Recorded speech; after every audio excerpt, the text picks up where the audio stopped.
When UFOs in the form of strange bright objects move across the sky and then suddenly disappear, is it we that are watching them or they that are watching us?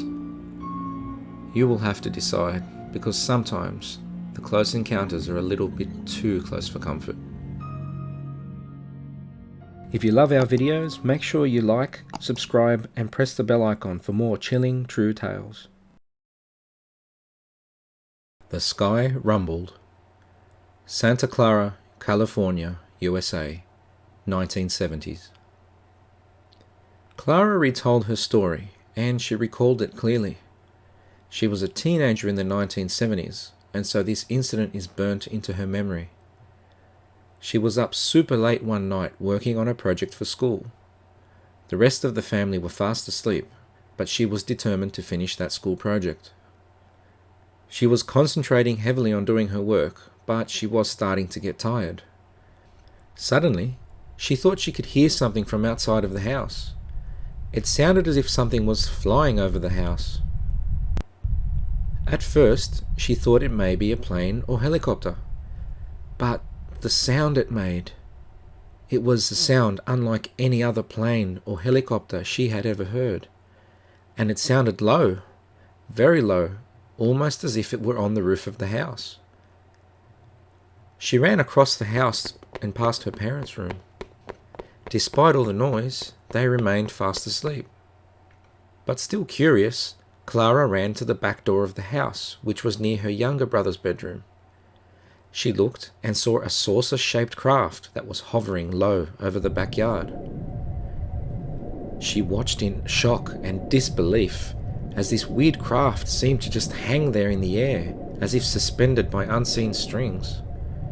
She recalled that it had lights under it that moved in a circular pattern as well. Clara was terrified and thought that she should wake her parents straight away, but she found that she couldn't move or speak. She assumed that it was probably out of fear and shock.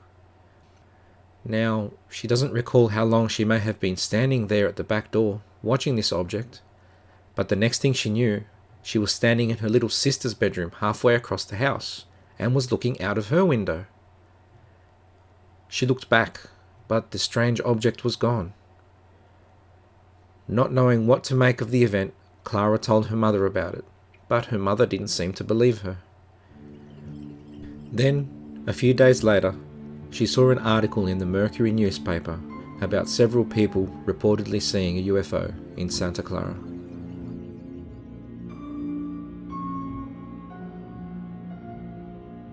Scanner, Sydney, Montana, USA, December 2018. Claudia was winding down after a long winter's day, and it was almost 7 p.m. It was getting close to Christmas, and the usual meetups with friends and family had already started, so she was eager to get some rest. She took a deep breath as she was looking out of her bedroom window. Next to her was her faithful dog Sally, sitting at her side. Just as Claudia was about to walk away from the window, something caught her attention. She noticed out of the corner of her eye that there appeared to be something bright moving outside of her window. Turning back, she looked closer and saw what looked like a ball of light. It floated from the farmland across the field, raising steadily up into the air.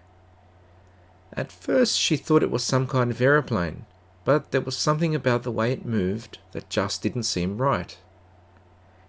It rose a little bit higher into the air, and, without making a noise, started to move towards her house. Soon, this light seemed to be not far from the house at all, and it floated up and down a few times, all smoothly and without making a noise, or even having to circle around like a regular aircraft would. Wondering what this weird object could be, she looked at her dog Sally. Sally's ears were pointed straight up, as she too seemed to be wondering what it was. Suddenly, a beam of light projected out of the object and moved up and down on Claudia and Sally. It was as if they were being scanned, and the light in particular seemed to be interested in scanning their faces. Then, just as suddenly as it had started, the beam of light disappeared. Trying to regain her composure, and by now growing quite frightened, Sally moved out of the window, but she continued to watch the ball of light from a distance. It floated away, back towards the direction of the farmland from where it had come, until it seemed to dissolve into thin air.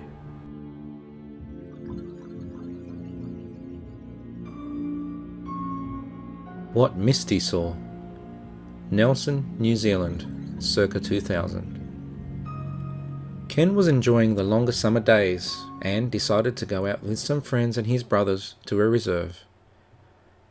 The guys were having a good laugh and throwing a ball around, as well as having something to eat.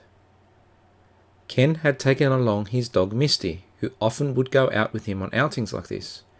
She was a fun-loving golden Labrador that loved people and never showed signs of aggression.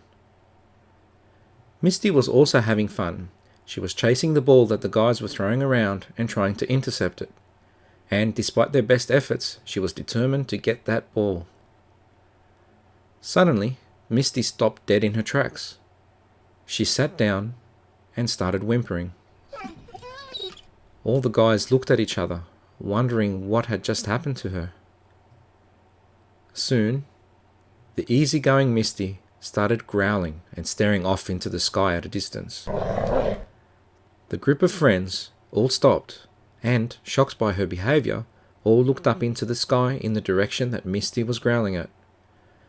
At first, they couldn't see anything, but eventually there they saw what Misty had obviously sensed. It was a pulsating object with blue, red and white lights sitting in the sky. They watched it for a time as it seemed to slowly rise up into the air. Ken's brothers started yelling, "What the hell is that?" And they all just stared, dumbfounded.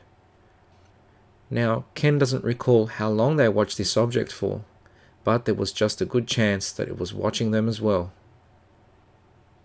After a time, the object moved down towards the ground a bit, which put them all on edge.